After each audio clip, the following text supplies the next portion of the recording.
Bueno, gracias, Pedro. Estuvimos haciendo un poquito de tiempo porque sigue habiendo problemas con el tránsito. Supongo que se irán incorporando los rezagados en el transcurso de la jornada. Gracias por la presencia.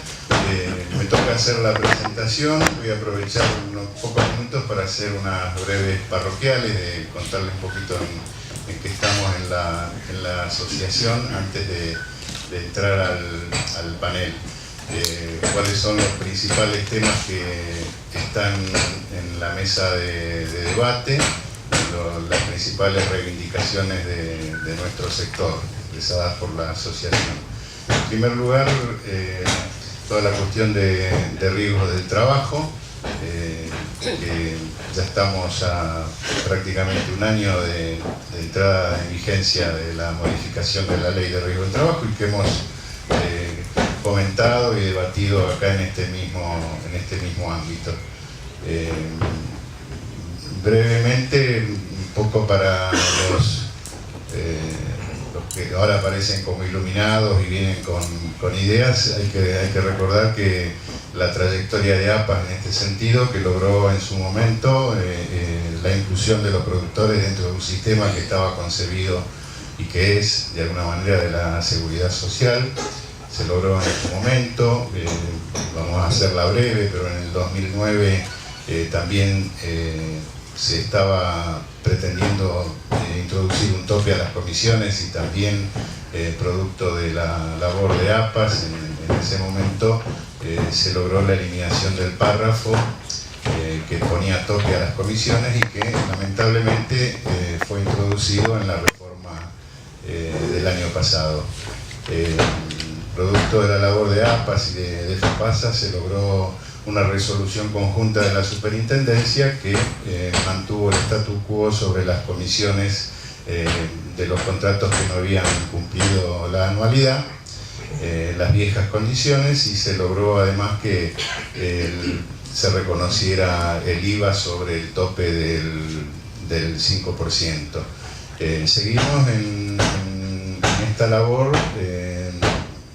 generando reuniones con las superintendencias y ahora estamos al aguardo de una entrevista con el superintendente Gaviola porque retomamos el planteo original de que este 5% sea considerado globalmente y no contrato por contrato, de manera que le dé mayor elasticidad, mayor posibilidad a las empresas para generar otro tipo de comisiones.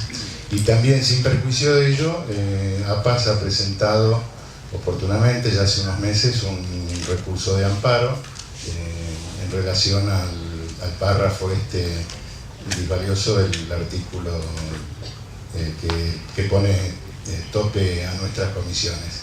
Este recurso de amparo, bueno, está tratando de sortear la primera instancia, que es el fuero que le corresponda, si es el contencioso administrativo, que es donde lo presentamos, o si es el fuero de la justicia comercial ordinaria. Seguimos en esto, bueno, con toda la fuerza.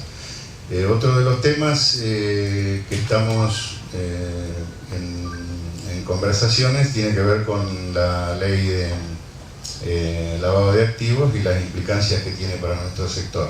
Ustedes recuerdan que esta ley bueno, fue presentada a mediados de los 90 por el doctor Menem, fue aprobada en el año 2000 y es una ley que lamentablemente nos incluyó como sujetos obligados. Digo lamentablemente porque incluso esta inclusión contraría las propias recomendaciones del GAFI y contraría hasta el sentido común, porque nos obligaba a tener una carga administrativa duplicada, innecesaria.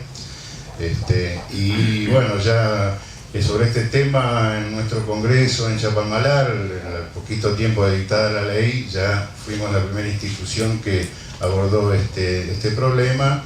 Recuerdo una muy sesuda y minuciosa intervención del doctor Quintana, donde finalmente concluía que había que propiciar modificaciones para que el hilo no se corte por lo más delgado, como, bueno, lamentablemente podía ocurrir.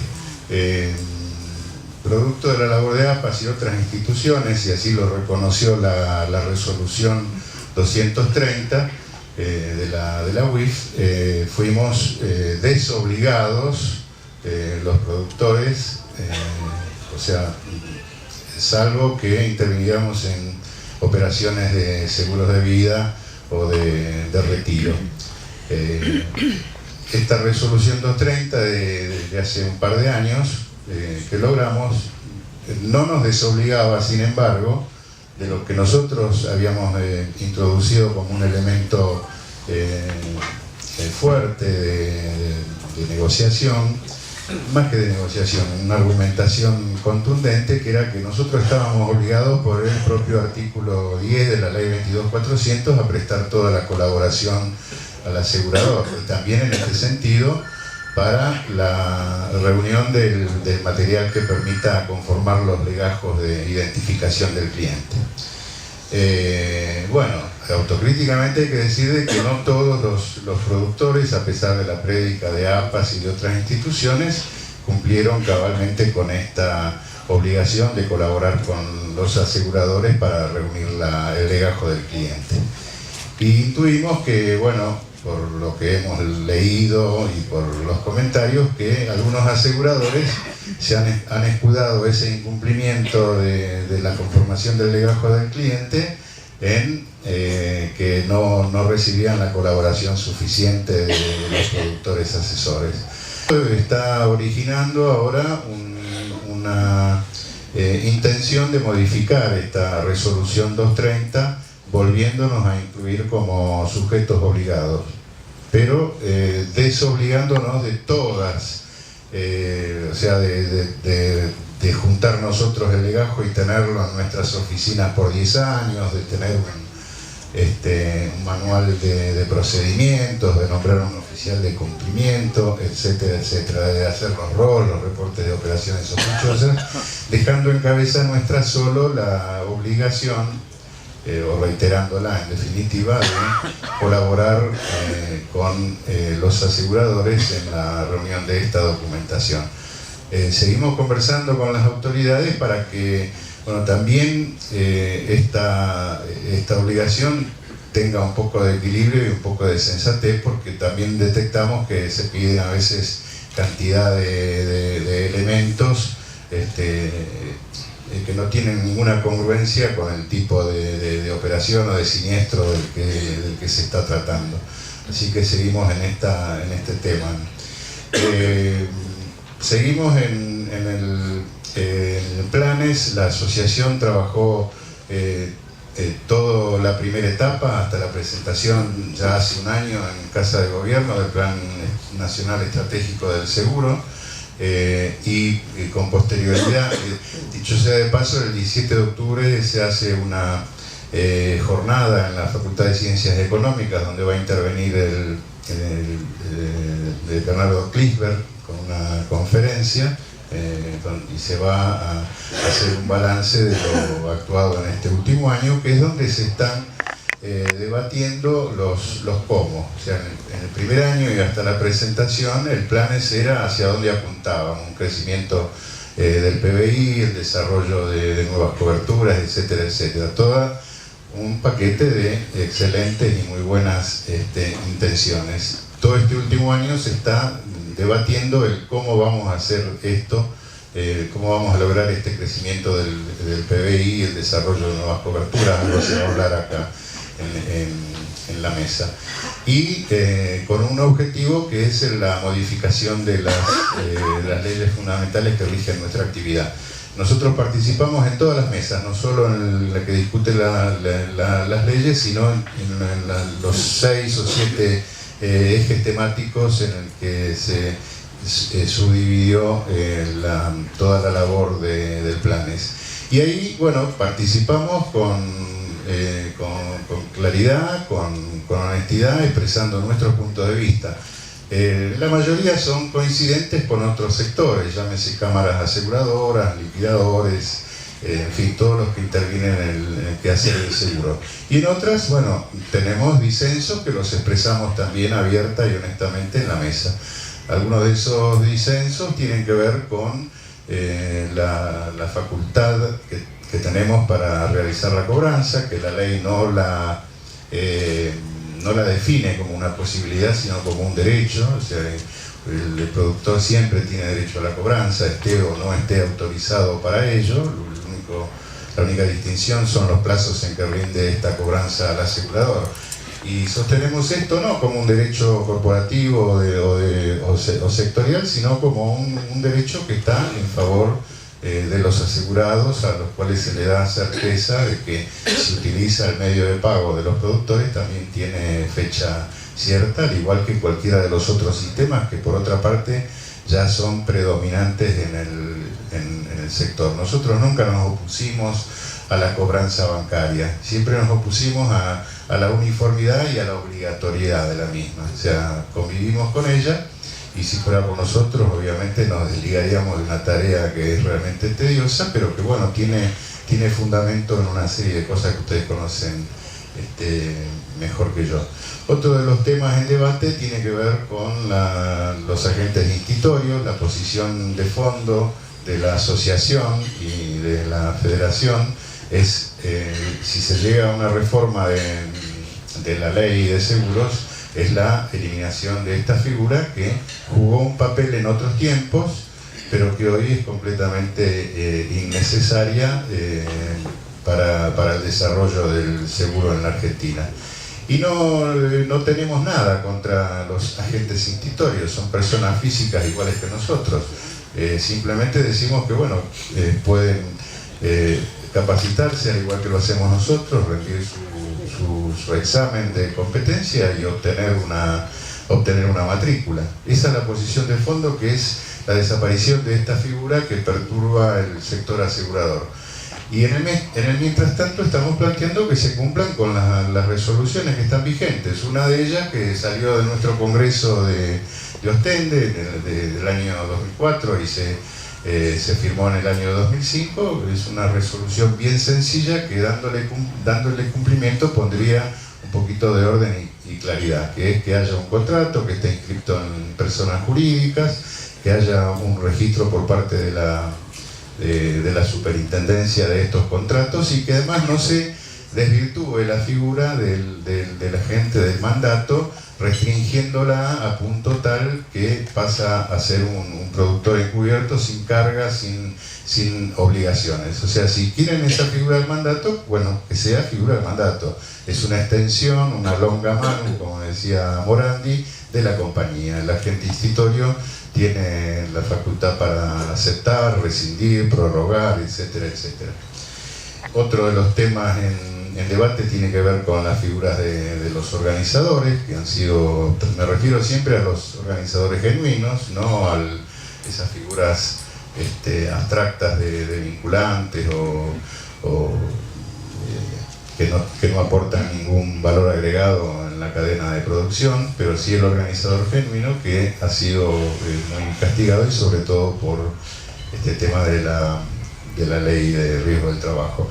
En relación a la cobranza también hay una cuestión de fondo, también si se quiere tiene algo de abstracción porque es el decreto 855 tampoco lo han cumplido quienes eran sus propios destinatarios, o sea, ni los bancos han cumplido con la ley de seguro y tampoco con el 855, pero es una rémora que está ahí y que nos gustaría que fuera eliminado de una vez por todas. Hubo distintos proyectos de ley impulsados en su momento por APAS, tuvo el proyecto de Polino, el de D'Ambrosio y Patterson, el del Juan Carlos Lucio Godoy, que estuvo disertando aquí este año, esos tres proyectos parlamentarios pidiendo la derogación. Y también nosotros en el Congreso de Chapadmalal nos dirigimos al entonces presidente Néstor Kirchner solicitándole que lo derogara este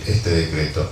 Bueno, hoy día la superintendencia, con quien APAS mantiene una relación excelente de respeto, de ida y vuelta, se ha manifestado a través del superintendente por la derogación de este artículo, cosa que nosotros aplaudimos y esperamos que se concrete a la brevedad. Otro de los temas en debate es el tema de la transferencia de tareas a los productores, que bueno, no es un mito el tema de que nos han transferido tareas los aseguradores, y nosotros no lo decimos ni como queja ni como reproche. Es un hecho con el cual esencialmente coincidimos, porque el producto del desarrollo tecnológico y del avance de esta relación se ha mejorado muchísimo la relación entre aseguradores, productores y productores y clientes. Los que tenemos algunos años recordarán el fárrago dendoso que se mandaba para corregir el chasis o la patente o alguna cosa que había sido mal transcrita, que bueno, que hoy se tiene todo eso mucha más claridad, todo tiene mucha más inmediatez, es decir, no hay vuelta atrás, no nos quejamos por eso. Cuando nosotros exhibimos el tema de la transferencia de tareas, estamos planteando también un equilibrio en la relación. Esa transferencia conlleva un costo económico para nuestro sector y entendemos que esto debe ser remunerado adecuadamente. Bueno, no quiero extenderme en las parroquiales.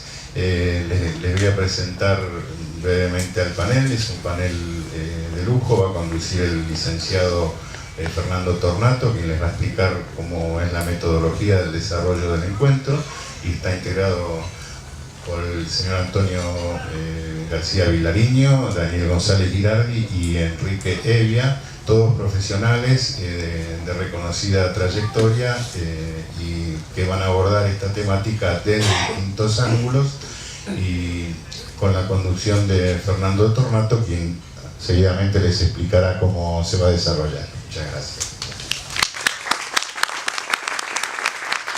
Gracias a todos.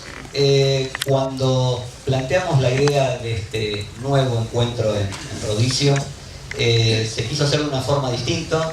Como dijo Manuel, tenemos 3 calificados profesionales. La idea no era de hacer 3 calificadas debates o conferencias, sino llevarlo a algo más parecido a una charla de debate, no aguardar el final de cada exposición para que uno pueda hacer una consulta o incorporar una opinión. Para eso tengo un segundo micrófono, no es que la radio me transformó en micrófono adicto, esto es para ustedes. Entonces, de nuevo, la idea es hacerlo lo más interactivo posible. Tenemos un temario de referencia que no es exclusivo, pero que tiene que ver fundamentalmente con algo que el mercado viene sufriendo, del cual vamos a discutir o no si realmente está totalmente convencido de cuál es la implicancia que tiene hoy y a futuro todo lo que tiene que ver con las grandes catástrofes que hemos venido teniendo a través de lo que es el cambio climático, el surgimiento de nuevas coberturas, la discusión sobre las coberturas que faltan, como para decir, hacen falta nuevas coberturas y cuáles serían, y obviamente siempre dentro de un marco de lo que es la importancia del asesoramiento profesional. Cada vez que planteemos lo que bien decía Manuel, de nuestra pelea, nuestra discusión respecto al tema institutorios, obviamente lo que estamos privilegiando es el asesoramiento profesional. De ahí la importancia de tocar estos temas, que como vamos a ver, tienen y mucho que ver en esa tarea que nosotros desarrollamos con los clientes. Así que a partir del inicio, que lo va a hacer Antonio García Vilariño, en lo que tiene que ver con el marco económico, queda abierto el micrófono para que ustedes me hagan la seña, y de nuevo, que lo hagamos lo más interactivo posible. Creemos que va a ser una experiencia diferente, pero sobre todo más enriquecedora. ¿Sí?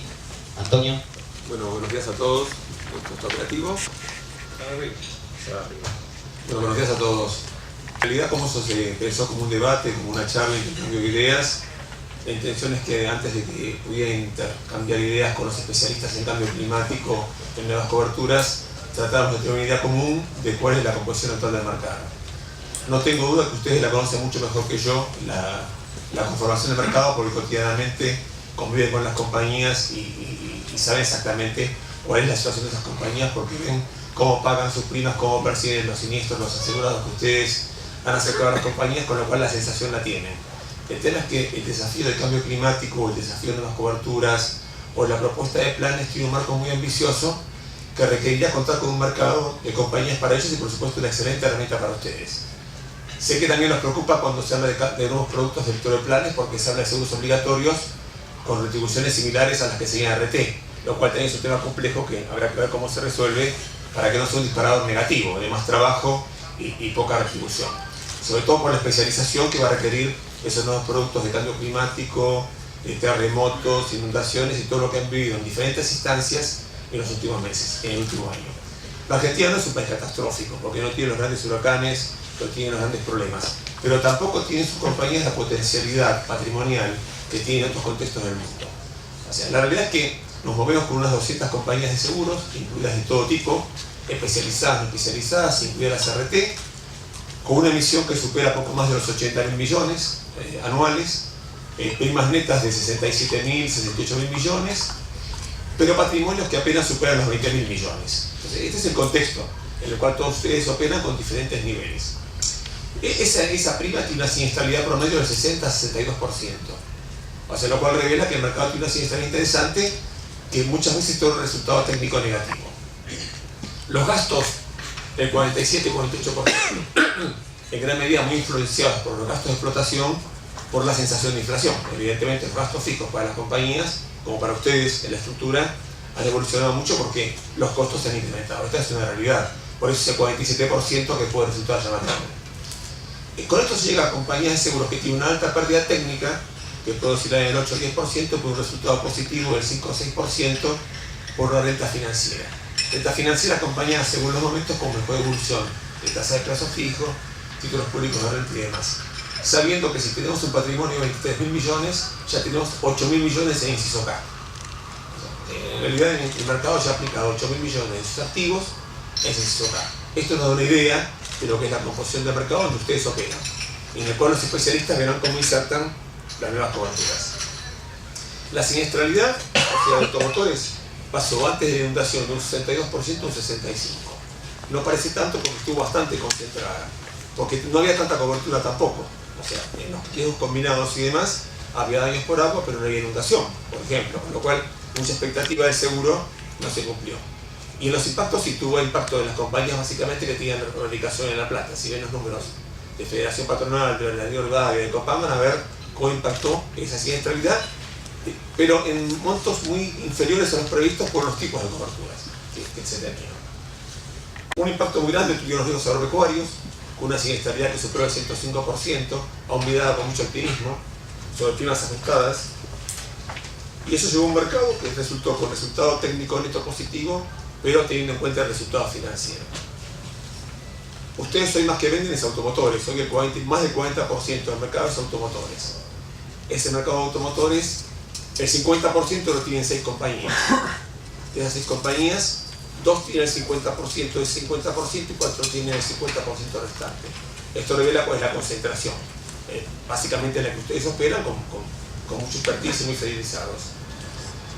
Hay un 30% o más de autos sin herencia obligatoria, por lo cual cuando hablamos de seguros obligatorios hay que pensar cómo se aplican los seguros obligatorios.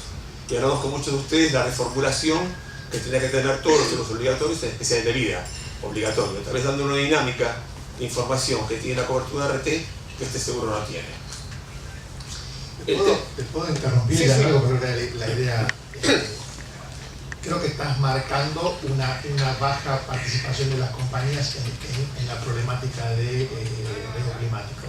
O por lo menos una baja aporte de capacidad de capital, o sea, en función de las pérdidas que hubo. Entonces la pregunta es, ¿existe una oportunidad para el negocio de seguros porque partimos de una base, o si la oportunidad comercial existe, no existe el capital suficiente para soportar ese crecimiento de demanda de productos? O sea, ¿hay capacidad en el mercado si hubiera un aumento por una obligatoriedad de seguro o por una mayor agresividad de la fuerza de venta? O sea, ¿el mercado lo podría soportar eso? O sea, vos estás marcando que el mercado no fue muy afectado por las pérdidas, porque no había demasiada oferta concreta de seguros.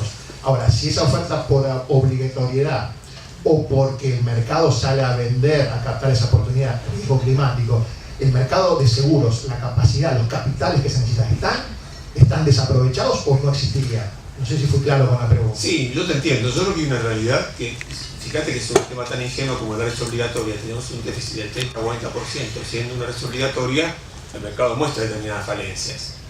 El tema es también ver qué productos tenemos para ofrecer en el mercado, porque si tenemos productos que superintendencia puede autorizar con una dinámica que hace a este acercamiento a algunos temas catastróficos, tal vez tendremos la herramienta del reaseguro. O sea, yo creo que los capitales en seguros no son inagotables por el reaseguro. Si bien Argentina ha tenido un cambio de paradigma muy fuerte en el reaseguro, el mercado ha respondido. O sea, tenemos esos 25 reaseguros operando, que si bien el núcleo fuerte está en 7-8, están dando respuesta. O sea, evidentemente hace falta una concientización y también hace falta productos. No estoy tan convencido que la obligatoriedad sea mágica. Hemos analizado en algunos momentos el tema agrícola en Mendoza, con Esteban Mendoza, que tuvo una alternativa, y el otro día una agroseguros que hubo en Interior de Tres Arroyos. Yo charlaba con algunos expositores y les planteaba, en realidad uno no busca el seguro obligatorio o el subsidio como una herramienta de salvación. El Estado, cuando subsidia, y un seguro de granizo, sabes que sin subsidio no funciona. O sea, porque no hay, tiene que haber una mezcla determinada para que no solamente se asegure los pools de siembra o los grandes operadores, sino todos los productores, porque son los que te cortan la cadena, sobre todo la cadena de subsistencia en el interior.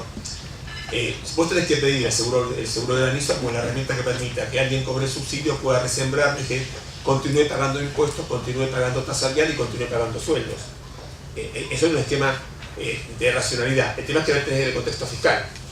O sea, yo creo que las compañías están preparadas y creo que los productores, porque yo los conozco a muchos de ustedes, trabajo con muchos de ustedes en lo cotidiano, desde hace 37 años que estoy recibido, vivo de esto. Con lo cual uno ha vivido una Argentina con muchos cambios, con una dinámica diferente, caída del INDER, reaseguro externo agresivo, transformación. Yo creo que los productores están preparados, pero el tema es ver las condiciones económicas para que eso funcione. O sea, esa es un poco la visión. Yo creo que las compañías están capacitadas porque tienen reaseguro. Y hay compañías muy serias y creo que el mercado está más solvente hoy que hace algunos años. Pero bueno, pero hace falta herramientas, ¿no? Hay un punto que es la mayor aversión o menor aversión al riesgo que puede tener una sociedad. Y por ejemplo, tomando nuestro estudio, trabaja mucho estudiando casos, como para poder llevarlos a ustedes, qué nos puede pasar a nuestro asegurado que le pasó al de al lado. Generalmente el estudio de casos te permite ubicarte en una situación que por ahí en 50 años no la tendrías, pero bueno, puedes transmitir esa experiencia y ver si están preparados. En el caso del sismo de Chile, un poco por lo que vos decís, Antonio, los daños fueron por 25.000 millones y los asegurados fueron por 8.000 millones. O sea, fíjense, un país que convive desde el año... es catastrófico, es catastrófico. Claro, con un tema de una intensidad tal como es un sismo, porque no es como nos pasa o nos ha pasado a nosotros, por alguna inundación o un granizo fuerte. O sea, convive con eso. Yo he estado muchas veces en Santiago, he vivido movimientos en los cuales he salido desesperado del hotel y la gente me miraba diciendo, ¿qué haces acá? Y ya no pasó nada. O sea, conviven con ese riesgo y mucha gente no lo ha asegurado.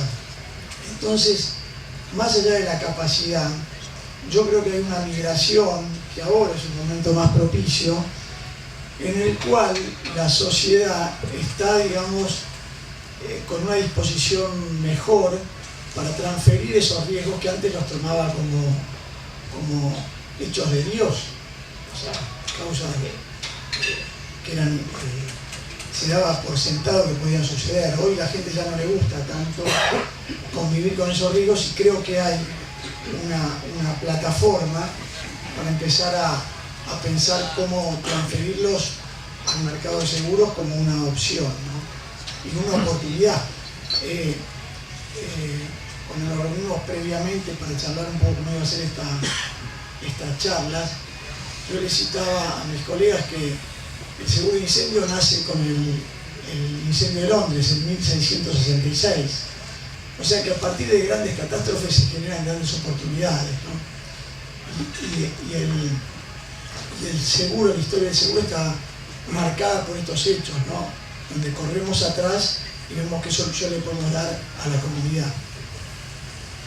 En La Plata hubo entre 700 y 800 millones de pesos de daños seguros. Y los subsidios llegaron a los 60.000 millones, que no se pagaron, pero se plantearon las obras por 4.000 millones. O sea, realmente hay una limitación en cuanto a la toma de cobertura, y yo no sé realmente hoy, desde que hubo la inundación, cuántas coberturas nuevas se generaron en La Plata, lo desconozco. Pero sería interesante verlo realmente cómo, sacado la conmoción inicial o la preocupación cuando llueve, porque yo tengo compañías clientes en La Plata y hemos visto funcionarios que estuvieron nadando con su auto. Entonces cuando llueve, sí, a ver cómo lloverá. Pero yo no sé si eso repercutió, y fíjate que tampoco surgió una iniciativa de aseguramiento mucho más intensa que la que había antes. Esto es lo que a veces te genera incertidumbre, es como que todavía no llega la convicción a que estos riesgos hay que asumirlos, no solamente rezar ni tener las plegarias, sino que asumir que existe la consecuencia. Me parece que habría que tener en cuenta una situación. Hola, ¿escuchas? Sí, sí, No, quería decir respecto de lo de Chile y después si querés lo asociamos a La Plata. Sí, Mario. En Chile había la cobertura incluía una tasa obligatoria, que era como una especie de impuesto para cubrir riesgo catastrófico. A alguien se le ocurrió en algún momento, como tantas cosas que se ocurren, que ya no era necesaria esa tasa, ¿sí? Y al levantarse la tasa es una cuestión cultural, es simplemente eso. Hasta que no ocurra el nuevo terremoto, nadie se iba a fijar. Pero, sí, está bien, pero no pasa, o sea, este es el tema. Entonces, si no existe la obligatoriedad de cubrir para todos, no solo para los que tienen la catástrofe, sino para todos, es imposible que resulte. Esto funciona así en todas partes del mundo. Pasa en el Caribe, todos pagan la tasa. Cuando no pasó el huracán, se devuelve parte de la prima, pero todos la pagan a la tasa. No es que la pagan solamente los que viven en la zona del huracán. Funciona así el riesgo catastrófico, no hay otra forma de que funcione, más allá de otros instrumentos, ¿no? Bueno, Carlos anunció recién algo que yo estaba queriendo consultar, pero me parece que estaría faltando, cuando se hablaba, por ejemplo, del caso del sismo en Chile o de La Plata, cuando se habla de un bajo porcentual, o no el porcentual ideal de cobertura frente a los hechos catastróficos. La pregunta es cuáles son aquellos sectores que no toman la cobertura, si es un tema cultural o es un tema económico. Entonces, haríamos una composición de lugar, me parece a mí, que en el sismo de Chile hay un porcentaje determinado que han tomado esa cobertura. Sería interesante agregar cuál es el desarrollo económico de los sectores sociales de Chile que permitan tomar esa cobertura, en tanto y en cuanto el Estado no está participando anticipadamente frente al hecho, sabiendo que la cultura en Chile es la cultura del sismo, o la cultura en Santa Fe es la cultura de la inundación, ¿no? Sí, yo tengo el dato, es así el dato, exactamente. No, en el particular. 74% de las viviendas afectadas no tenían ningún tipo de cobertura de riesgo climático. Del 26% que sí tenían, solamente el 10% eran seguros voluntarios. El 90% eran seguros hipotecarios, que tenían la obligatoriedad por norma de tener contratada este tipo de coberturas. Más aún. En La Plata vos tenías muchos seguros de Banca Assurance con hipotecas que tenían daños por agua, pero no tenían inundación. Cuenta reveló que, o sea, hubo una frustración porque mucha gente pensó, y esto Carlos lo vivió por las consultas que hubo en su momento, mucha gente suponía que con el daño por agua tiene inundación y no sabía que no tenía la cobertura. Y eso lo vendieron los bancos a sus clientes de hipoteca, que tampoco los bancos le incluyeron en la cobertura de inundación. O sea, esto revela las inexactitudes o inconsistencias del sector, ¿no? Yo eso quería aclarar, ¿no? Que no tenemos la herramienta, no existe la cobertura de inundación para viviendas y comercios, industrias. Entonces, por lo menos no es conocida en el mercado. No es extendido. Hay algunas compañías que tienen alguna cobertura con sublímite, porque yo conozco el caso de... Me ha aparecido últimamente. Nosotros nos cuesta mucho conseguir esa cobertura. Los clientes la piden. Lo mismo que la cobertura de riesgo ambiental, de riesgo ambiental. Todavía no tenemos esa cobertura para ofrecérsela a las industrias. Y bueno, estamos esperando eso. A mí me gustaría volver sobre la pregunta que hizo usted, es un tema de conocimiento o conciencia. Yo creo que ahí hay un mix, claramente. Uno no puede eludir que hay un gran número de personas que no tienen acceso al seguro y que por eso no se toma el seguro. Pero también, como decía Antonio, hay un 30% de personas que no están cumpliendo con el seguro obligatorio, y habría que ver si esas personas, qué gama de autos son o qué modelos, y si realmente es un tema económico, es un tema de cultura de la sociedad, ¿no? Respecto de cumplir normas, ¿no? Entonces me parece que es un mix. Y respecto desde muchas veces en mi profesión me pasa que vamos a ver asegurados junto con productores, tratamos de hacer mapas de riesgos, de ubicarlos como están, y el asegurado no se resiste a pensar que tal situación le puede llegar a suceder. Entonces también no toman cobertura o la toman limitada, ¿no? Yo creo que yo acá estaba hojeando un libro que se llama Nuestro Terremoto, que es justamente el terremoto de Chile, que lo hizo una empresa que se llama Arauco, que es la empresa número 1 privada de Chile, que es productora de celulosa. Y ellos cuentan todo lo que fue el episodio del sismo. Tuvieron casi 2 años y pico en recuperarse, con lo cual uno va bajando muchos conceptos. Eso de que eso no puede pasar y si me pasa cierro la puerta y me voy, bueno, eso es mentira. La vida continúa y el día que te pasó tenés que ver cómo seguís operando, cómo seguís trabajando en cualquier situación catastrófica. Y uno de los aspectos que menciona en el libro es una charla que tienen con el productor de seguros, en la cual todos los años, muy responsablemente, hacían un debate respecto a cuáles eran las pérdidas máximas. Y ellos ponían todo el énfasis en que se les quema una gran cantidad de hectáreas por las cuales se queden sin materia prima. El sismo lo tenían, pero una cosa menor que me puede pasar. A mí lo que me preocupa es, y destinaban casi 14 millones de dólares año en entrenar brigadas forestales.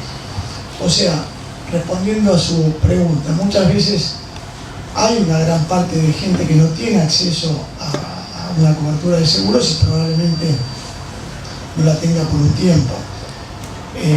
Lo que sí vemos es que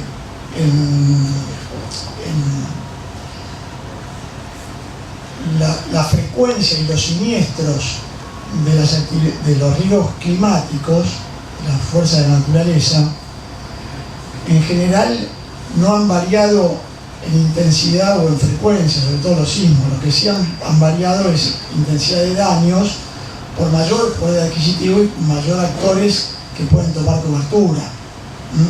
Más allá de que en algunos casos pueda ser obligatorio y eso contribuya a la esencia del seguro, que es generar una masa de asegurados que soportan la desgracia de otro, pero creo que salvo algunos temas climáticos que pueda ser el calentamiento global con inundaciones, algunos eventos, digamos, uno agarra, por ejemplo, el otro día estaba revisando en el estudio algunas publicaciones, hay publicaciones de la Unión General de Suisse del año 70 y pico, hablando de los riesgos climáticos, factores catastróficos, digamos, casi con la misma intensidad que hablamos hoy. O sea, no son cosas nuevas, ¿no? Ustedes no pueden aseverar que también las compañías aseguradoras, no lo de Argentina, no conozco Chile, que limitan bastante el tema de riesgos catastróficos. Yo soy una persona, yo soy un productor individual, y cuando quiero aumentar los riesgos de, por ejemplo, inundación, todo riesgo operativo, se me hace imposible. No, 100.000, de 50.000, entonces, a ver, pongamos bien, porque las compañías también te están limitando a vender estos riesgos. No quiero pensar si les llevo 20 terremotos, seguramente van a decir que no. Justamente mi pregunta hacia Antonio Justamente mi pregunta hacia Antonio era si había capacidad o no había capacidad. Pero antes de haber capacidad o no, que lo va a poder refrendar Antonio, todos sabemos que una ínfima porción de las casas, de las viviendas particulares de la Argentina tienen seguros de combinado familiar. Todos sabemos eso. Con lo cual, si lográramos que, como está trabajando APAS, en tratar de imponer un sublímite en el combinado familiar de inundación como obligatorio, lo lográramos, todas las compañías salían a comprarla seguro, como dice Antonio, y lo lográramos, habría un desafío enorme por parte de todos los que estamos acá, o de los que estamos en representación de los productores de seguros, para salir a ofrecerlo. Porque ni el incendio, ni la inundación, ni el daño por agua, hoy está, a pesar de que sobra la capacidad, porque el incendio sobra la capacidad, somos capaces de lograr que el 100%, el 80%, el 70% de las viviendas de la Argentina tengan la cobertura, con lo cual apuntamos a tener el producto, que es importante, pero tenemos un desafío, una responsabilidad y una oportunidad de, si existe la capacidad, trasladarla. Hoy hay capacidades que sobran, especialmente en el ramo de incendio, que no logramos trasladarla a la comunidad. Es lo que le pasa al chileno con el terremoto. El argentino sabe que va a tener un incendio y sin embargo nos cuesta que consuma. Entonces hay un tema cultural, hay un tema económico importante, porque hay una priorización de los problemas y versus los riesgos en la economía familiar, pero también hay un problema cultural de que mucha gente puede pagar combinado familiar y no lo paga. En Chile hay un 70% de la gente que es dueña de la casa, no es poco. Es que hay inquilinos, hay un plan de dueños de hogar, por decirlo de una manera, que llegó al 70%. Y sin embargo el 70% de la gente que sabía que le podía ocurrir terremotos no lo tiene. Entonces, me parece que tiene que haber, a raíz de estas situaciones que pasan, un cambio primero en el pensamiento analítico nuestro, en el pensamiento sistémico. Nosotros mismos nos tenemos que convencer de que esto cambió. Las Naciones Unidas tiene un informe que habremos escuchado todos por los medios de comunicación que dijo: esto va de mal en peor. Esto va, las inundaciones se van a profundizar, los problemas van a seguir profundizándose. Con lo cual, primero nos tenemos que convencer a nosotros para poder convencer a los clientes. Hay un caso que conoce bastante Enrique. Yo fui risk manager de la firma Aluar, y hace 10 años atrás, cuando armamos el mapa de riesgo, jamás pensamos que en Puerto Madryn podía haber una luz, excesiva cantidad de agua y barro, cientos de riesgos identificados, riesgos financieros, de compras, legales, ingenieros, grupos de trabajo. El mapa de riesgo se actualizaba año tras año porque la norma internacional, la cual se había certificado, lo obligaba. Y todos los años decía: clima, no pasa nada. ¿Y qué es lo que nos traía esto? Una satisfacción de apostar en contra del seguro climático y de apostar a favor del clima. Y eso genera adrenalina, por eso yo lo llamo, es una ruleta climática. Tener la plata acá en el bolsillo, de la que me vengo ahorrando porque no gasté en seguro de todo riesgo para el auto, porque no compré el combinado familiar, porque no compré la cláusula de la luz de la todo riesgo operativo, porque no compré inundación, año tras año nos pagaba. Cada vez que apostábamos en contra del clima, a favor del clima y en contra del seguro, pagaba. En Aluar, cuando cambió y no avisó, porque cambió las reglas de juego de esa ruleta y no avisó, se cobró todo lo que había ahorrado con creces, más de 50 millones de dólares. Ahora, esto no es solamente para una gran empresa. Cuando hemos visto los informativos, todos los hemos visto, hay casas que quedaron destruidas cuando eran casas totalmente sólidas de mampostería, destruidas por viento, con lo cual ese sentido común que tiene el asegurador y ese pensamiento sistémico que tenemos nosotros para analizar y ayudar al cliente a diagnosticar y a dar tratamientos indicados, nos cuesta a nosotros mismos cambiarlos. Porque el otro día, por ejemplo, fui a ver una empresa cerca del parque industrial, cerca de la zona de Valentina Encina, me llamaron por el tema de incendio para recorrer, para hacer un relevamiento, les armé un mapa de riesgo, y resulta que cuando me di vuelta vi una mancha así de agua que les había entrado, y ni el dueño, habiéndose mojado las patas, me dijo: estoy preocupado por el tema de inundación. Es natural que se niegue el riesgo, porque nadie puede convivir con la idea de que le va a pasar algo. Y es un desafío muy importante y difícil que tenemos nosotros, porque tenemos que convencerlos primero nosotros mismos, entender de que la ruleta climática ya no es negocio, que se cobra todo, que no te avisa cuando se lo va a cobrar, y no se cobra toda la prima que te ahorraste, se cobra todo el futuro, el tuyo, de tus hijos y de una comunidad. Hay otra situación, bueno, volviendo a este cliente no me habló del tema de inundación. Fíjense que lo acaba de vivir y me dijo que lo vivió varias veces.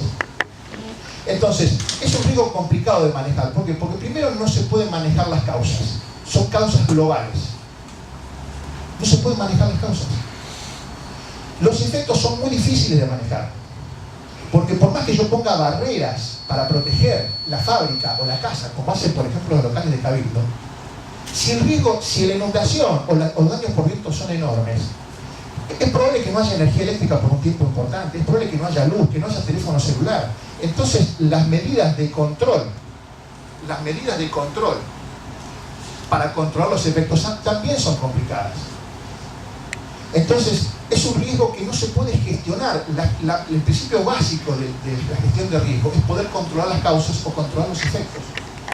Es más, el mundo, como se da cuenta de que las cosas van a ir de mal en peor, está pensando en lo que salvó a las especies humanas, o las especies vivas en el planeta Tierra, que es la resiliencia. La resiliencia no la aplicaron los dinosaurios y murieron. Y ese concepto de resiliencia, que es adaptarse para sobrevivir, lo están llevando a la infraestructura resiliente. ¿Para qué? Para adaptar a las ciudades ¿a qué? A estar mejor preparadas tecnológicamente desde el punto de vista de infraestructura, de diseño y planificación urbana para soportar estos embates de clima. Y si se ocurre, para recuperarse más rápido con planes de contingencia y planes de emergencia. Hay empresas como la Fundación Rockefeller que están aportando cientos de millones de dólares para las 100 ciudades resilientes del mundo. Siemens, la Suiza de Reaseguro está haciendo un plan de resiliencia con los agricultores pobres de Kenia. Le está subsidiando el seguro agrícola a cambio de reconversión para el tema climático de las unidades productivas agrícolas. Entonces, es difícil darse cuenta, no lo queremos aceptar. Cuando tenemos suerte y lo aceptamos, nos damos cuenta que no lo podemos controlar, ni las causas ni los efectos. Vamos al mercado de seguros y, como dice el colega, y hay capacidad para un poquito. Hay compañías que han puesto sublímites para el vendaval y el huracán. Entonces, no podemos controlar las causas, nos cuesta reconocer que nos va a suceder, no podemos controlar los efectos y hay poca capacidad. Y encima, cuando ocurre, genera lo que se llama inseguridad climática. Como hay inseguridad alimentaria, inseguridad de robo patrimonial o de la vida misma, hay inseguridad climática. ¿Por qué? Porque cuando ocurren estos eventos afecta fuertemente la psicología de la gente, genera saqueos, pone en serio riesgo y peligro el futuro de todas las personas de una comunidad. Entonces creo que el desafío nuestro es achicar la diferencia entre asegurados y no asegurados, con lo que tenemos, con las herramientas que tengamos. Pero esa es la misión nuestra y es una oportunidad de negocio. Muy pocas casas de la Argentina están aseguradas. Si logramos que nos den la herramienta de inundación, el desafío y la oportunidad de negocio es achicar la brecha entre asegurados y no asegurados. Y creo que esto va a contribuir a lo que es disminuir la inseguridad climática. Creo que es un desafío y una oportunidad. Pero creo que hay un tema cultural muy fuerte para trabajar. Ahora, yo hago una pregunta. ¿La falta de capacidad es de seguro o también de reaseguro? A mí particularmente me sorprendió que una de las aseguradoras más afectadas por el tema de La Plata, y hablo de autos, me diga que no tenía una cobertura de exceso de pérdida para un solo evento que por ahí le destruyó miles de autos. Una aseguradora física, una aseguradora, la facilidad es una aseguradora que debe tener muchos contratos. Pasa en la venta, pasa en neumático. Evidentemente hace falta una mayor conciencia aseguradora para que haya más bienes asegurables y genere más actividad. Si va a asegurar exclusivamente las zonas donde cae el eso, más te va a ir, ¿quién vas a asegurar? Los seguros son más efectivos. En agro tenés una conciencia aseguradora, básicamente el cliente siempre que tiene una gran vocación de seguro, pero como negocio, que no tenés, evidentemente el seguro básicamente los productores pequeños aseguradores porque están tratando de ahorrar los pesos, porque tienen que pagar más salida del impuesto y sobrevivir. Ahí tenés que ese es el sector ahí, buscar masa crítica y masa táctica. Por ejemplo, el granizo. Una conciencia muy puntual, básicamente en Pool de Siembra, que tiene una gran vocación de seguro. Daniel, del otro lado decía que no tenés seguro básicamente los productores pequeños individuales porque están tratando de ahorrarse los pesos Hoy tiene que pagar la salida de impuestos y sobrevivir. Ahí tenés si hay clientes que van a comprar la cobertura, yo me comprometo a financiarlo. Si no hay clientes, no me puedo comprometer a financiarlo por 1 o 2. Este es el mayor problema que tiene el mercado latinoamericano en su conjunto. Esto no sucede en otros mercados desarrollados, porque la compra de seguro alcanza cerca del 98%. Nosotros estamos muy lejos de eso, y esto es muy importante entender que el seguro no lo es, pero el reaseguro de capital es puesto a riesgo. Yo tomo una base de negocio, puedo cubrir cualquier cosa, pero tengo que tener del otro lado volumen, tengo que tener negocio. Esto si no tengo el problema que tiene el mercado capital que exponga y no me lo paga desarrollado, prefiero ponerlo porque la compra de seguro alcanza cerca del 98%. Piensen en eso. El sector privado tiene todas las posibilidades de apoyar esto, seguro que no lo es, el reaseguro acá no es riesgo. Yo tomo una base de negocio, puedo cubrir cualquier cosa, esta cifra que menciona el Chile lo muestra perfectamente, pero esto es un negocio. Cuando alguien pide un seguro para una inversión y la compañía le dice los capital que a 100.000 pesos, es porque bueno, arriesgo lo prefiero poner otra cosa. Te podría dar 1.000.000 de pesos, pero para eso, arriesgo 100, el sector privado tiene todas las posibilidades de apoyar esto. No es solamente pedir la cobertura si la tienen por un asegurado, lo que hay que salir es saber dónde están esos asegurados. El tema de la plata lo muestra perfectamente. No hay nuevos asegurados después de lo que pasó en la plata. Pero esto es un negocio. Cuando alguien pide un seguro para entiendo, Mario, podrá decir, también creo que en general las compañías han respondido bien, vas a llegar a algún caso particular. Pero sin embargo no hay nuevos asegurados. Esto es un ejemplo de lo que sucede. En un mercado que se acaba de destruir violentamente, pedir la cobertura que la tiene este categoría y todo, y saber los asegurados nos muestra el tema de la qué cobertura podemos ofrecer. No hay nuevos asegurados después de los afectados, no los hay. Y eso que para hacerla. También creo que en general las compañías han respondido bien, van a tener un caso de demanda. Sin embargo, no hay nuevos asegurados. Esto es un ejemplo de lo que ver las sanciones comerciales. En un mercado donde se acaba de destruir violentamente, donde hay muchos recuerdos que se perdieron, gente que murió y todo, y no hay nuevos asegurados, nos muestra qué cobertura podemos ir a ofrecer. La demanda o la obliga esa demanda. 24.000 afectados por el problema de oferta. 24.000 afectados. Tenemos que ver si hay un diseño de productos adecuados por parte de las compañías. Las compañías quieren por de pronto ubicar productos que no responden al problema. Y no me refiero simplemente a condiciones. También me refiero a las la escribió para hacerla.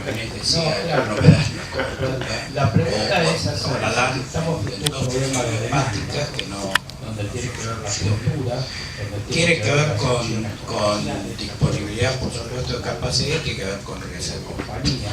Y me parece que hay un poco de las dos cosas, pero por lo que escuché hasta acá depende mucho de los riesgos. Parece que en algunos riesgos de capacidades ociosas todavía no hay una demanda que va a despertar. Si hay un riesgo de material. Por ejemplo, el riesgo de RC. El riesgo de RC es un riesgo bastante percibido en general. Pero yo lo que veo es que por un lado se van disparando los importes que los jueces difieren a condena y que no me parecen a veces distintos con las compañías. Es una barbaridad, 1 millón de pesos por una muerte. Tiene que ver con una muerte que parece miserable, porque estamos hablando en términos, digamos, del cambio real de poco más de 100.000 pesos. ¿Cómo se contaba relacionado con la prima? Bueno, prima, lo que estoy diciendo es que desde un punto de vista del derecho de daños, 1 millón de pesos me parece que es hasta abajo. Entonces, pero si uno va a preguntar por qué las compañías ofrecen tan bajas, y a veces la respuesta que me encuentro es no tengo reaseguro por un lado, se van disparando, no la ofrecen para el mercado argentino. No sé si es cierto, eso es la condena. Que no me entonces pregunto, ¿no? Estamos frente a un problema de demanda donde podemos trabajar y mucho, estamos frente a un programa de oferta donde hablando qué se puede hacer. $1 millón era suficiente, no era suficiente en RC. Acá lo importante, yo entiendo que ustedes tienen que tratar de trabajar junto con el asegurado respecto a cuál es el valor de los riesgos y no hablar de sumas aseguradas. O sea, ustedes pueden abstraerse en algún momento y cuando están frente a su cliente, hacer un listado de riesgos y tratar de valorizarlos. Ahí por ahí queda más claro el aporte que puedan hacer, más allá de si podemos transferir o no la totalidad del riesgo a la compañía de seguro. No sé si me siguen en el concepto. Por ejemplo, de esa manera también podemos empezar a pensar cómo podemos reducir esos riesgos, que no los podemos transferir. En el caso del RC, que a priori aparece alta, es una de las más altas en Latinoamérica, o sea, es un valor bastante alto el seguro obligatorio de RC aquí en el país. Y después respecto cuando ustedes hablan de la inundación de La Plata, yo pensaba en qué manera, o sea, se podía reflexionar un poco respecto a cómo reaccionó el seguro y los asegurados a partir de la fuerte granizada de hace un par de años. Ahí apareció toda una oportunidad de un mercado, las compañías enseguida se dieron a ofrecer. Había compañías que no daban la cobertura de granizo y en un mes la daban. O sea, tomar esos ejemplos, ver qué resultado tuvieron. Obviamente es un seguro bastante más aleatorio que un seguro de inundación que castiga hay cúmulos ya por ahí establecidos por zonas, ¿no? Pero bueno, es una oportunidad que no estaba y que se generó a partir de la fuerte granizada. Más de uno todavía debe tener algún modelo 97 o 2000 con algún golpe en el capó. Realmente se atribuía a la falta de reaseguro por un problema de infraestructura. O sea, escuché presentar el panorama de que si nosotros salíamos a ver la cobertura al día siguiente de la catástrofe, no había forma de colocarlo. Entonces, acabo de escuchar que se están sublimitando el huracán, por ejemplo. La cobertura del huracán, vendaval, ciclón o tornado se viene agregando casi en la totalidad de la cobertura de incendio. Ahora ocurre un hecho y se sublimita. Entonces, la reacción del asegurador es como que ante la eventualidad de un hecho catastrófico se toma como frecuencial.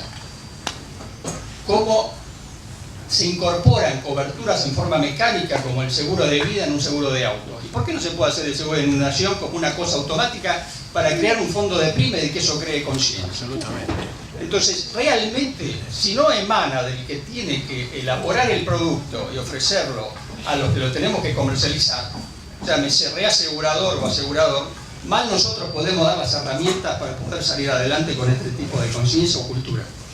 Eso es lo que quería presentar, a ver si lo podría... Puedo salir en respuesta, aunque no soy del lado del mostrador de los aseguradores, y aparte no soy especialista de ese lado, pero para hacer un poco de abogado del diablo frente a nosotros los productores. Hay un informe que estuvimos circularizando entre nosotros de la fábrica de ideas más importante del mundo, por lo menos de Europa, que es la Asociación de Ginebra, Geneva Association, en donde les recomienda al mundo asegurador y a los estados a que empiece a revisar, al Estado que empiece a divulgar gratuitamente, a promover todo el tema de estadísticas, porque toda la estadística que había hasta ahora no sirve más.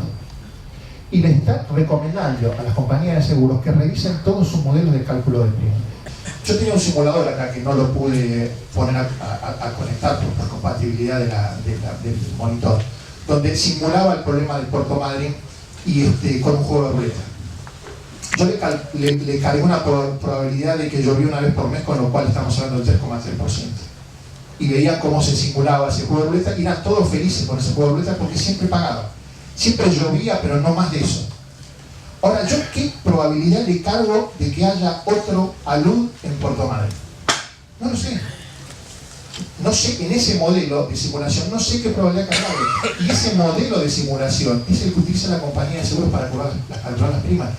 En mi siniestralidad, yo cargo mi siniestralidad en ese modelo, y cuando hago la media, que es el promedio, que no es el promedio, pero es el número que más aparece, aparecen los 4.000 pesos famosos en mi cartera de autos, que es el monto que tiene CLEAS para pagar los módulos. Aparece, no hay ninguna ciencia. Cargar los datos y te aparece, pero los datos de mi cartera o de la cartera de cualquiera de ustedes, desde el punto de vista del cambio de riesgo climático, no sirve. Entonces, ese tema de la luz de Madrid o la destrucción de un montón de viviendas que vimos en la provincia de Buenos Aires por el tema de viento, cuando queremos construir los modelos para tarifar, no sirve más. Entonces, el reaseguro, ¿qué prima cobra? Y esto estoy preguntando más que aseverando. Si no lo digo yo, lo dice esta fábrica de ideas mundial. Muchachos, hoy ese mismo informe recomienda que el trabajo tiene que ser en conjunto entre el Estado, el mercado asegurador y los mercados de capitales. ¿Por qué? Porque cuando no se puede dar cobertura de indemnización, se puede dar algún tipo de protección financiera ex antes. O sea, juntar fondos para que estén rápidamente disponibles a la hora del siniestro. Y que eso baje la inseguridad climática. ¿Por qué? Porque da dinero rápidamente y baja los problemas de saqueo psicológicos y demás. Y se arman antes. No van al contribuyente a sacarle dinero. En Chile, de los 300.000 personas que se presentaron para pedir subsidios, solamente le aprobaron en menos del 10%. Quiere decir que los sistemas export tampoco ni son rápidos ni funcionan. Entonces, si no hay posibilidad estadística, probabilística de armar modelos rápidamente para dar cobertura indemnizatoria, que se armen modelos financieros donde se junte dinero, el Estado, el mercado de capitales que hará su negocio, el mercado de seguros que hará su negocio, y esos fondos sirvan para inyectar. El fondo, una vez que se termina, y quizás no, pero el primer paso quizás sea los fondos financieros y no quizás los fondos indemnizatorios. No es fácil en este contexto armar más capacidad de cobertura en función de la incertidumbre que genera este tipo de riesgo.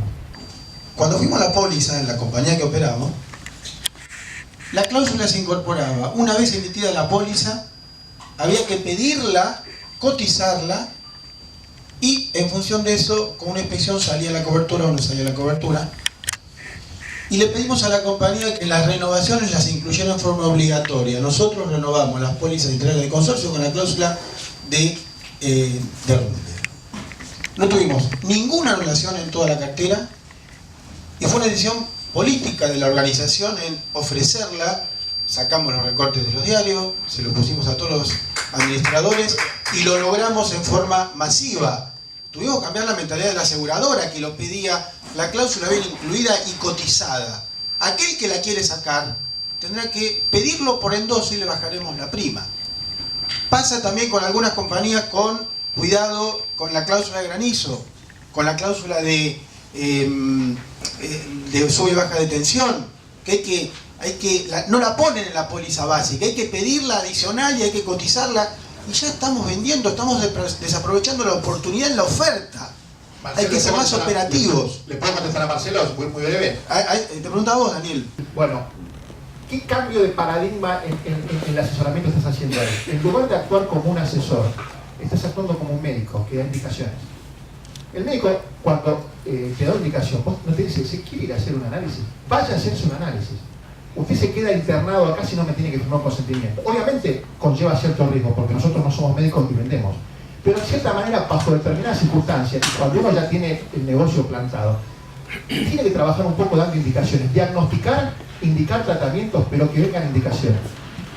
Nosotros no tenemos la facultad legal, porque la 22400 nos enfoca como asesores, pero de alguna manera en esta responsabilidad que tenemos que dar indicaciones, y esas indicaciones se cumplen con el cierto riesgo de venta, pero vos lo asumiste y te fue bien.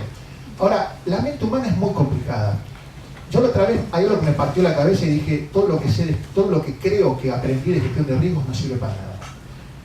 Hay 2 personas que anduvieron arriba de una moto, 3 mejor dicho, de los cuales una murió en forma instantánea en un accidente totalmente estúpido. Una era un alto funcionario de Telefe, 2 vecinos. Otro era un dueño de una importante empresa de estas de fiambre, y el tercero era un tipo que vivía sin trabajar. El que murió era el que vivía sin trabajar. O sea que se perdió lo mejor. A los pocos meses, o al mes, o a los 2 meses, veo al dueño de la importante empresa de fiambres saliendo en la misma moto que había muerto su amigo al lado a pasear el fin de semana, sin casco. Yo cuando la región del Maule se cayó en pedazos pasé a los 10 días. Donde mi señora decía, che, mirá, la autopista está más baja.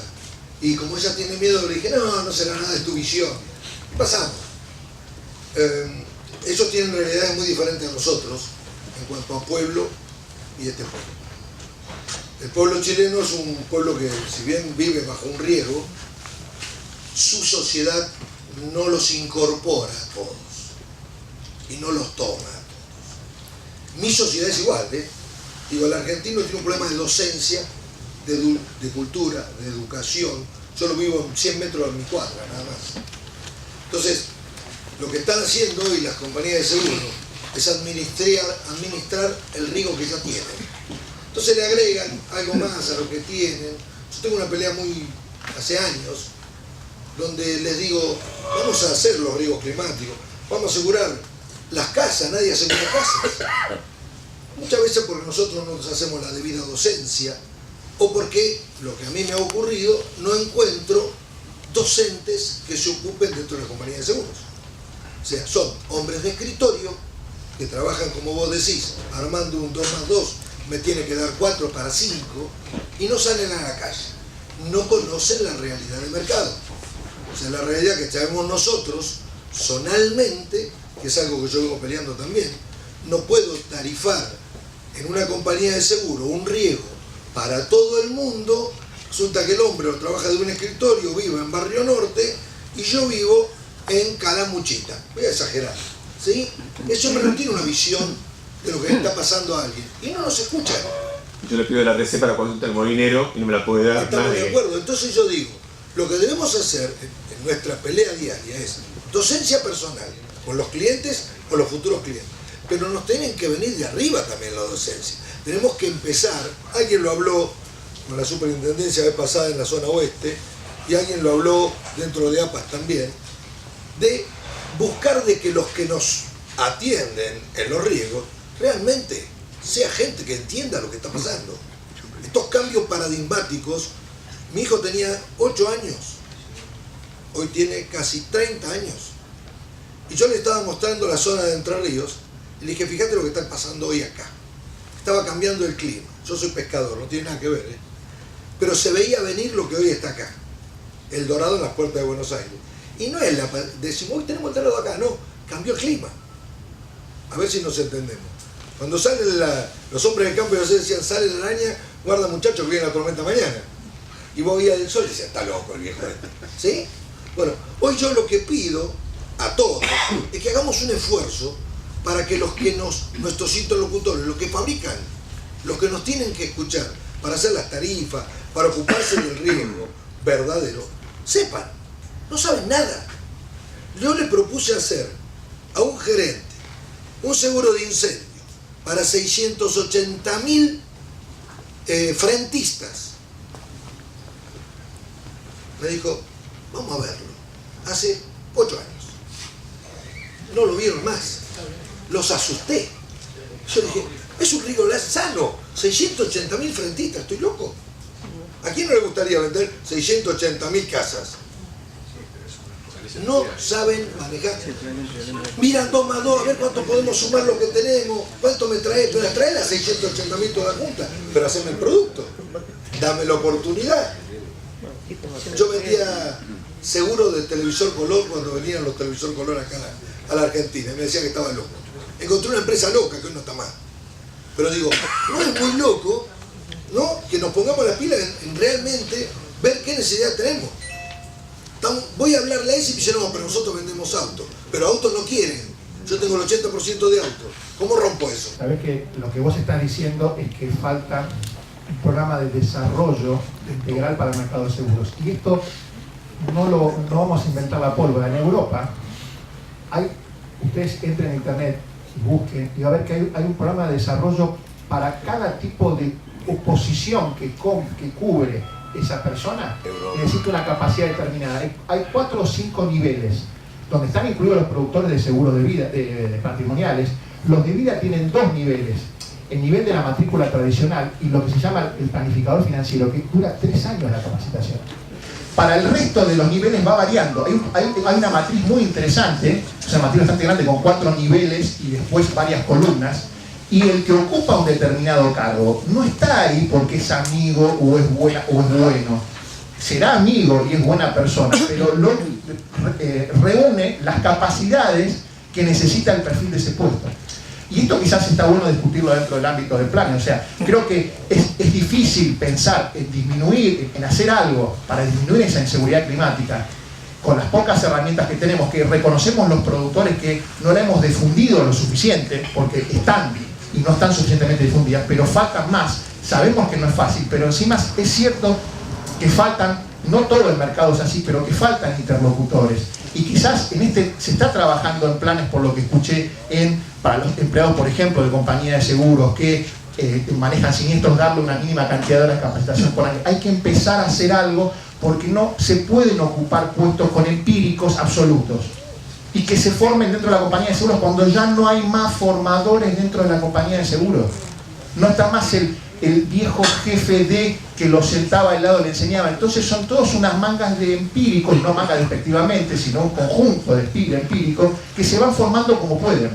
Entonces creo que en esa línea, en planes, quizás se puedan profundizar en los grupos de trabajo, es decir, empecemos a reunir requisitos como los tenemos nosotros de capacitación horaria, que ya se está hablando, para empleados de siniestro, para empezar a darle un poquito más de profesionalismo y quizás copiemos en algún momento o mejoremos o adaptemos ese modelo europeo de capacitación, donde llega hasta niveles de bachelor, que llaman ellos de licenciatura o posgrado, porque hay puestos que necesitan determinadas capacidades. De hecho, que en cualquier negocio, cualquier industria farmacéutica o automotriz, para determinados puestos sí o sí piden tal y tal y tal y tal y tal capacidad, si no, no se puede hacer.